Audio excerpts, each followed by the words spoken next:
Chapter 2, Mishnah 5. Having said that a par halim devar and par kohen Mashiach are not brought for mistaken rulings about sins that are subject to a variable chatas offering, the Mishnah gives more examples of such sins.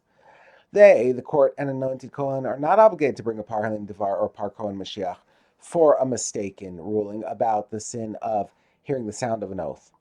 That is falsely swearing that one does not know testimony about a particular event, or about declaring a false oath with the lips, that is not keeping one's oath or swearing falsely about a past event, or about tuma of the temple and its holy things, that is entering the temple or eating offerings while tame.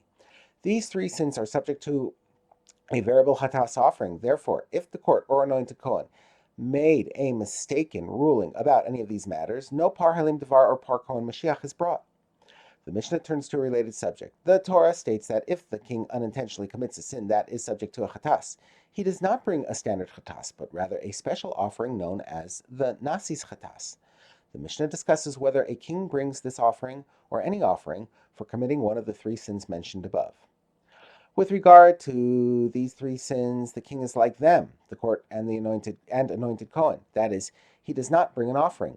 He does not bring the Nasi's chatas because, like the par halim devar and par kohen Mashiach, the Nasi's chatas is brought only for sins that are subject to a standard chatas, and these sins are subject to a variable chatas.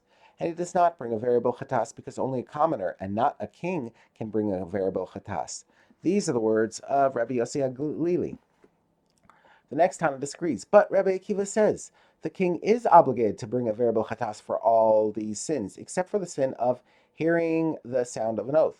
According to Rabbi Akiva, a king can bring a variable chatas, and he does so for the sins of declaring a false oath, and tuma of the temple and its holy things. However, he does not bring any offering for falsely swearing that he does not know testimony, because the king may not judge a case and others may not judge him.